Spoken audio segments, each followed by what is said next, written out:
memperbanyak dan merapatkan majlis untuk meningkatkan iman kepada Allah, sekaligus juga mengangkat derajat kita di hadapan Allah dengan tambahan pengetahuan-pengetahuan yang benar. Allah Subhanahu wa taala berfirman di dalam surah Al-Mujadalah ayat ke-11 itu, ya ayyuhalladzina amanu idza qila lakum tafassahu fil majalisi fafsahu yafsahillahu lakum.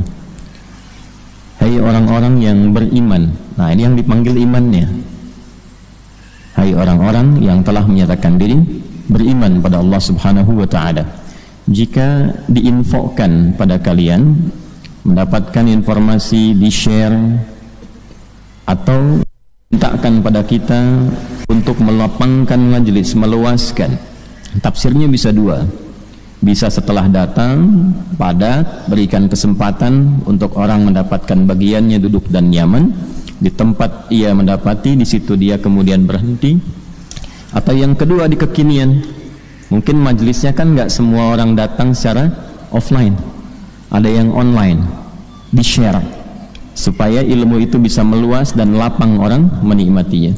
Tujuannya apa? Nanti penutupnya, yarfa'illahu alladhina amanu minkum walladhina utul ilma darajat. Maka Allah berkenan bagi penuntut ilmu yang belajar dengan imannya. Jadi niatkan belajar itu menggunakan apa? Iman. Nah, puncak iman itu mengerjakan segala hal karena Allah. Karena itu pembuka iman di Al-Quran itu disandingkan dengan sifat Allah yang gaib. Alladzina yu'minuna bil ghaib wa yuqimunas shalah. Jadi puncak iman itu ketika semua apa yang kita kerjakan lillah, karena kualitasnya disebut dengan ihsan. Hadis Muslim nomor hadis yang ke-8, an ta'budallaha ka'annaka tarahu fa illam takun tarahu fa innahu yarak. Engkau menjadikan kegiatanmu sebagai ibadah karena Allah dan merasa diawasi oleh Allah sekalipun kau tak mampu menatapnya. Itulah puncaknya. Nah, bersyukur kita pada Allah, alhamdulillah kita masih diberikan kekuatan untuk beriman dan menunaikan ibadah salat subuh berjamaah. Semoga salat kita diterima oleh Allah Subhanahu wa taala. Ini saya baru kembali dari Wonogiri. Jadi subuh kemarin di Wonogiri, kemudian dari Solo sebetulnya dari Wonogiri langsung ke Semarang. Dari Semarang mau ada pertemuan, tapi karena mengejar jadwal ke sini tidak terkejar, langsung berangkat pakai darat. Nah, jadi tiba mampir, ini saya belum ke rumah ini, mampir di kantor, langsung kemudian ganti pakaian, kemudian ke sini. Nah, yang ingin saya ceritakan bukan itu. Yang ingin saya ceritakan, di sela perjalanan itu ya kita mendapati informasi yang sebetulnya saya sudah tahu juga. Ya Ustaz, ini ada ramai-ramai tentang musik nih. Kemudian ini ada begini begitu, ada juga yang mencela, ada juga yang merendahkan, ada juga macam-macam. Saya pikir yang pertama, ini yang penting saya tegaskan pada kita semua. Kita itu mengaji bukan untuk keramaian. Sekali lagi, kita mengaji bukan untuk apa? Keramaian. Kita mengaji untuk mendekatkan diri pada Allah Subhanahu wa taala. Standarnya cuma dua di ayat yang tadi kita buka. Satu, meningkatkan iman. Cirinya semakin kenal Allah, semakin senang ibadah, semakin giat kemudian untuk mendekatkan diri kepada Allah. Dan yang kedua adalah menambah pengetahuan, yang dengan tambahan pengetahuan itu memudahkan kepada kita menunaikan ibadah. Kalau kita tidak tahu tentang tambahan pengetahuan itu, rumit kita menunaikan ibadah. Ya, gimana supaya mudah, supaya gampang adaptasinya? Misal, kalau yang satu ilmu, satu dalil, satu cara itu gampang, takbir ucapkan Allahu Akbar, nggak ada masalah. Tapi kalau subuh masuk bab kunut, ya Ustadz Zaki tadi tidak kunut, Ustadz Amir itu kunut. Kalau kita tahu ilmu, ya baik yang kunut ada dalilnya, yang tidak kunut ada dalilnya, adaptasinya mudah. Ketika imamnya kunut kita tinggal ikuti, dan kalau imamnya salam tidak usah sujud sahwi karena tahu ilmunya. Jadi dua saja, meningkatkan iman kepada Allah Yang kedua, bagaimana menambah pengetahuan supaya mudah kita beradaptasi dalam rangka menunaikan ibadah pada Allah Subhanahu wa taala. Jadi saya ingin memberikan nasihat pada kita semua di awal ini, itu untuk dua hal tadi, dan semuanya lillah, termasuk para pengajar. Ya, jangan mengejar keramaian, popularitas, apalagi materi. Waliyadzubillah. Saya pun sering mengatakan, kalau apa yang saya sampaikan tidak mendekatkan Anda kepada Allah, tidak menambah pengetahuan, tinggalkan saya, cari guru-guru lain yang lebih baik dengan sifat itu. Fadzakir innama anta dzakir lasta alaihim bimusaitir. Muhammad sallallahu alaihi wasallam, ingatkan, share, ingatkan. Tugasmu hanya mengingatkan, bukan untuk menguasai orang. Ya, apalagi saya yang bukan nabi, bukan rasul, hanya menyampaikan. Silahkan setelah disampaikan teman-teman kemudian menangkap. Kalau nyaman dengan itu amalkan, tidak nyaman tinggalkan. Dan jangan pernah ada kesan untuk menguasai jamaah, jangan pernah ada kesan untuk mencari dunia dan sebagainya. Wala tamnu tastakthir. Materi kali ini pun jangan sampai ditujukan untuk keramaian, apalagi kegaduhan. Itu tidak baik. Ya, biasanya kalau sudah gaduh, apapun yang disampaikan itu tidak akan bisa meresap ke dalam hati. Ujungnya nanti tidak akan terima dan saling berbantah, dan itu yang sangat dihindari. Ya, yang paling berbahaya nanti saling menuduh. Kalau bukan fitnah, ya ghibah nantinya, dua-duanya tidak baik. Karena itu materi sekarang pun diniatkan memperdalam pengetahuan, sehingga bertambah pengetahuan itu, dan dengan tambahan pengetahuan itu kita bawa untuk mendekati Allah Subhanahu wa taala. Jadi jangan diartikan dalam konteks membantah supaya nanti video tidak dipotong, ini klarifikasi ini itu, tidak. Kita hari ini ngaji, ya nggak ada urusan dengan yang lain-lain.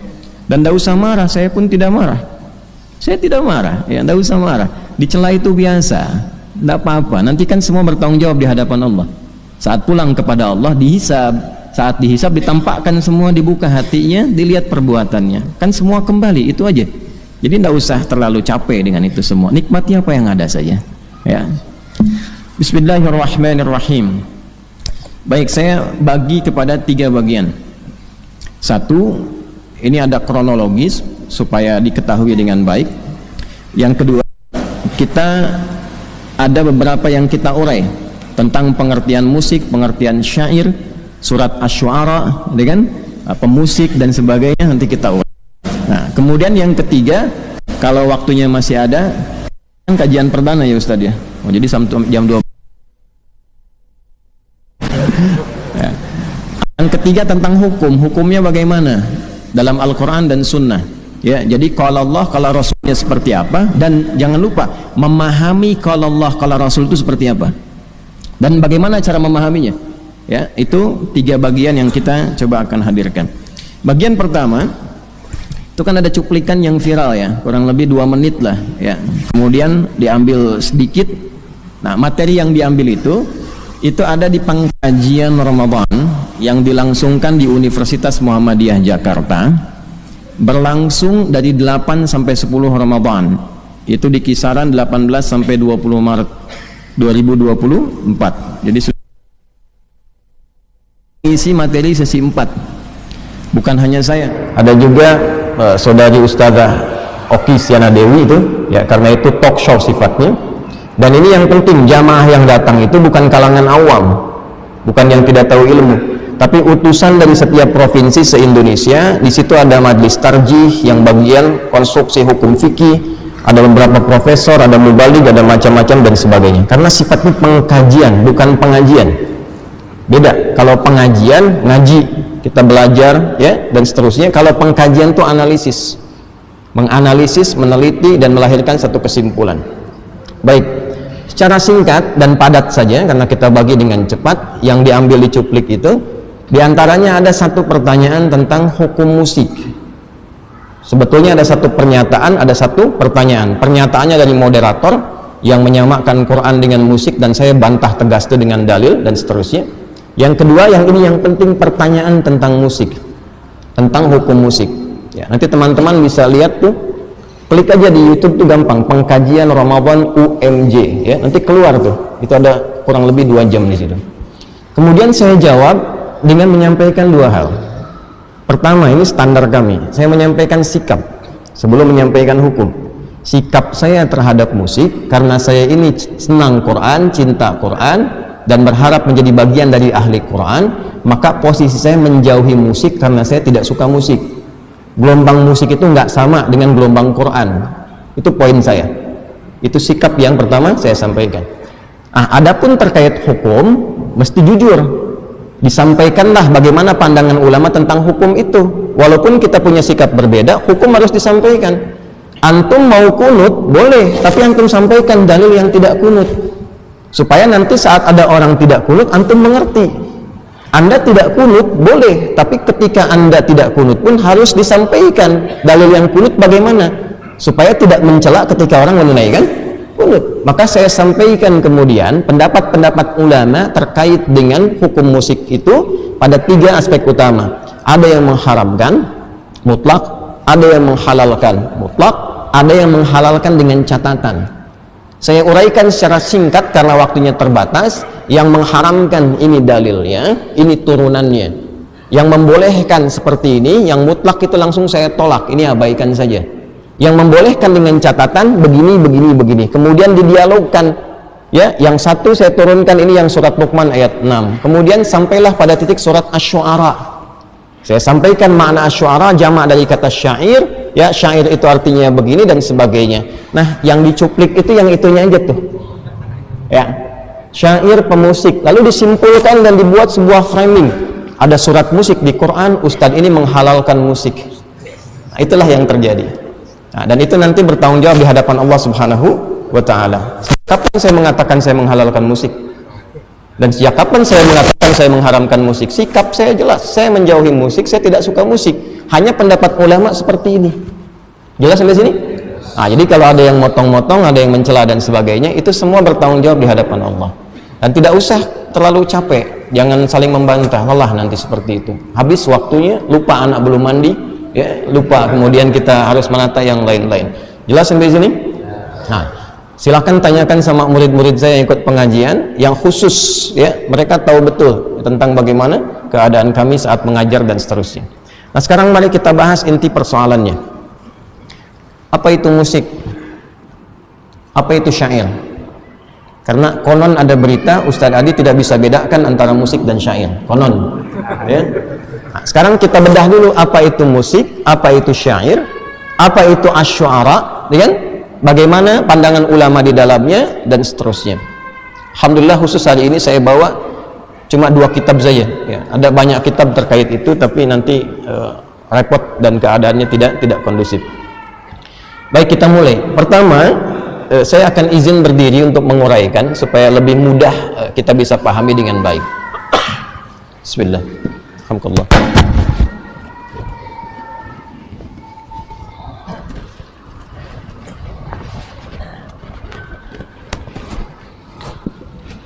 Bismillah. Bisa terdengar jelas ya? Ibu-ibu di belakang kedengaran nggak? Tidak, tapi bisa jawab. Tidak kedengaran tapi bisa jawab, ya. Masya Allah. Yuk, tapi ini kelihatan. Masya Allah. Belum saya tulis sudah kelihatan. Tidak kedengaran bisa jawab, belum ditulis sudah kelihatan. Bid'ah itu. Canda ya. Ini saya tulis musik di sini saja. Ini saya tulis syair. Ya, ini pakai bahasa Indonesia dulu untuk memudahkan. Kemudian yang bahasa Arabnya sini musiqa ini. Yang ini pakai alif lam asy-syair. Kalau syair nanti orangnya. Coba lihat pelan-pelan sini ya, supaya bisa mudah dipahami. Nanti saya turunkan referensinya, teman-teman bisa akses ya. Kalau bisa handphonenya turun aja, kan ini juga sudah ada di sini dan sudah direkam ya. Jangan bikin live di atas live ya, supaya fokus nanti. Lihat sini, kata musik pertama itu bukan bahasa Arab. Saya ulangi, kata musik bukan bahasa Arab. Jelas? Kata musik itu dari bahasa Yunani asalnya. Yunani. Ya, dari kata museka, ya. Kata museka ini dalam mitos Yunani diambil dari kata muse, artinya dewi seni. Jadi Zeus itu punya, dikisahkan dalam mitologi itu mitos, ya, bukan yang di online, Zeus online bukan ya. Zeus dalam mitologi Yunani itu punya 9 putri. 9 putri itu disebut dengan Muses namanya, jamak dari kata Muses. Ya. Perhatikan baik-baik. Nah, 9 putri ini terkait dengan seni dan musik, karena itu disebut dengan muse. Misal ada yang namanya Cleo, kan? Itu dewi musik terkait dengan puisi. Nanti ada yang terkait dengan nyanyian, terkait dengan tarian dan sebagainya. Itu 9, ya. Kalau teman-teman mau akses, silahkan nanti cari referensinya tentang ini. Mungkin karena sekarang ini manusianya adalah manusia yang mengandalkan pada Google, ya, googling saja, ya, googling saja nanti arti musik misalnya, nanti keluar tuh. Bahkan kalau Anda misalnya buka Wikipedia pun ada musik, itu keluar tentang pernyataan ini. Singkatnya adalah musik ini bukan dari bahasa Arab. Karena itu di era Nabi SAW, bahkan sebelum era Nabi, di masa jahiliyah sebelum Nabi lahir, kata ini tidak dikenal. Sekali lagi, kata ini tidak dikenal karena ini bukan bahasa Arab asli. Kita tuh kenal kata musik baru kekinian aja di abad-abad ketika Yunani itu banyak diterjemahkan, baik filsafatnya dan seterusnya, terutama nanti ketika berdiri perpustakaan besar Baitul Hikam, ya, Abu Ja'far Al-Mansur nantinya diantaranya itu membuat satu gerakan banyak penerjemahan, maka dihimpun karya-karya Yunani. Dari situ kemudian muncul istilah-istilah datang, dan mu'arabah atau musta'arabah, diarabkan, viral di Arab. Jadi ke era Nabi, ke era sebelum Nabi ini nggak dikenal, baru kekinian kemudian didapatkan di abad-abad jauh setelah itu baru muncul kata ini. Jelas di sini? Nah, sekarang padanannya apa dalam bahasa Arab? Kalau ini tidak ada, padanannya apa? Bagaimana tahu hukum musik kalau katanya aja nggak ada? Silahkan cari kata musik dengan kata musik kok begini di Al-Quran, satu kata aja, cari. Kalau Anda dapat, saya kasih hadiah haji setiap tahun. Karena tahu saya tidak akan ada. Silahkan cari sampai kiamat, kurang 2 menit. Ya, kurang 2 menit lah, 2 hari kan udah banyak tuh. Ya. Tidak akan ditemukan karena memang tidak ada kata ini dalam bahasa Arab di era itu, tidak ada, tidak ditemukan.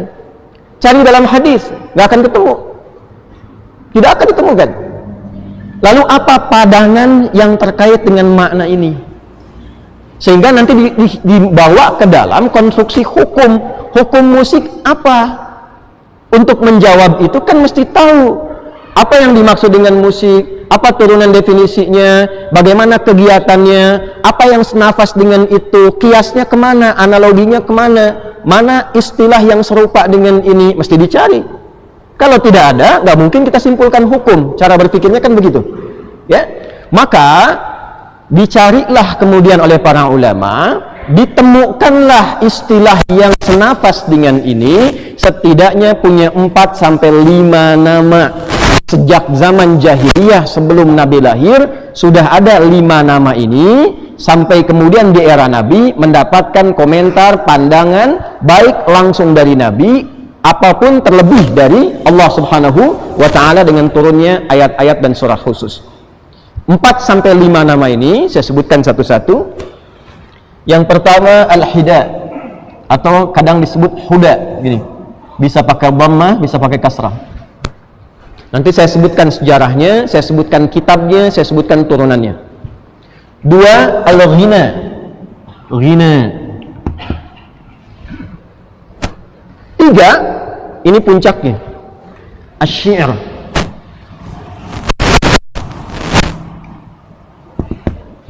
1 huda, pakai hak kecil ya, bukan hak besar. Hak huda atau hida. 2, al-ghina, ghina. 3, asy-syi'r. Kalau pakai alat nanti disebut dengan azaf. Alatnya disebut dengan ma'azif. Kemudian ini yang keempat, 1, 2, 3, 4. Yang kelima kadang disebut dengan as-sama'. Ini agak jarang, tapi sering kadang-kali dimunculkan dalam beberapa kitab fikih.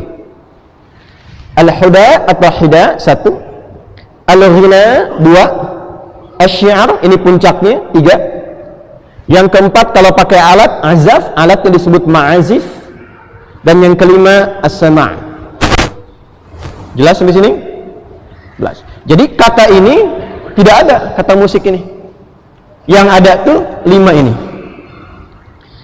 Dari mana asalnya 5 ini muncul? 1, al-huda atau al-hida. Yuk kita pakai kitab dulu ya, supaya tidak dipahami bahwa ini cuma cerita atau dikarang-karang.